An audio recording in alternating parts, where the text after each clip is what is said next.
সময়ের সঙ্গে তাল মিলিয়ে প্রযুক্তি যতটা এগিয়েছে ততটাই বেড়েছে ডিজিটাল জালিয়াতি ও প্রতারণার ঘটনা। এমনই এক প্রতারণার শিকার হয়েছেন বাংলা নাট্য অঙ্গনের প্রখ্যাত অভিনেত্রী দিলারা জামান। নাতির বিপদের কথা বলে একটি প্রতারক চক্র কৌশলে তার কাছ থেকে হাতিয়ে নেয় সঞ্চয়ের সব অর্থ। এরপর সেই প্রতারক চক্রকে ধরতে সাহায্যের হাত বাড়িয়ে দেন শক্তিমান অভিনেতা আবুল হায়াত এবং অভিনেত্রী ডলি জহুর। শুরু হয় তিন প্রবীণের প্রযুক্তির সঙ্গে নিজেদের মানিয়ে নিয়ে প্রতারকদের ধরার এক রোমাঞ্চকর মহা পরিকল্পনা। সেই পরিকল্পনায় দেখা যায় কিভাবে একদল বয়স্ক মানুষকে সঙ্গে নিয়ে ৮০ বছরের বৃদ্ধ দাদি বুদ্ধি, সাহস ও অভিজ্ঞতা দিয়ে প্রতারক চক্রকে পরাস্ত করেন।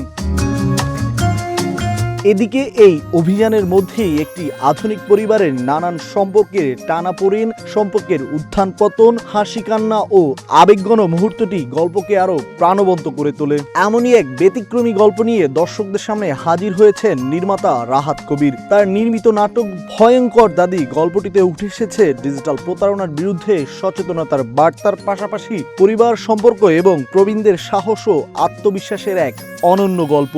এতে নাতি চরিত্রে অভিনয় করা আরুশ খান জানান, আমি একটা চরিত্র প্লে করছি ইউনিভার্সিটির একটা ছেলের, ওর নাম জায়ান। ছোটবেলা থেকেই বড় হয়েছে দাদির কাছে। মাও অফিস করে, বাবাও অফিস করে। দাদি একমাত্র মানুষ ছিল যে ছোটবেলা থেকে জায়ানের ফ্রেন্ড হয়ে, প্যারেন্টস হয়ে সবভাবে জায়ানকে বড় করেছে। সেই দাদিকে নিয়ে আসলে গল্পটা লিখেছেন আমার পরিচালক যিনি রাহাত কবির, উনি নিজেই।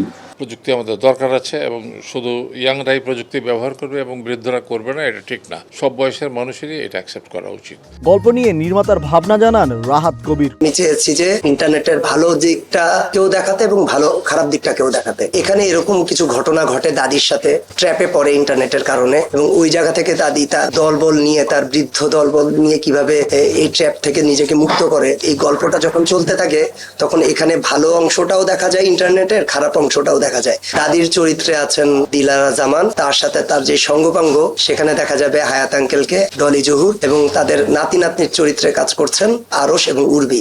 এছাড়াও নাদের ভাই আছেন, করবি আপা আছেন, আরো অনেক আর্টিস্ট এখানে কাজ করছেন। খুব শীঘ্রই রিলিজ হচ্ছে। এটা দেখা যাবে এসআরকে টিভিতে এবং এসআরকে টিভি ইউটিউব প্লাসে। আমি আশা করবো যে কাজটা সবাই দেখবেন, দেখে সবারই ভালো লাগবে। পরিবারের বৃদ্ধ সদস্যদের প্রযুক্তির সঙ্গে যুদ্ধ নিয়ে রোমাঞ্চকর গল্পে আরো থাকছেন প্রিয়ন্তী উর্বি সহ আরো অনেকে।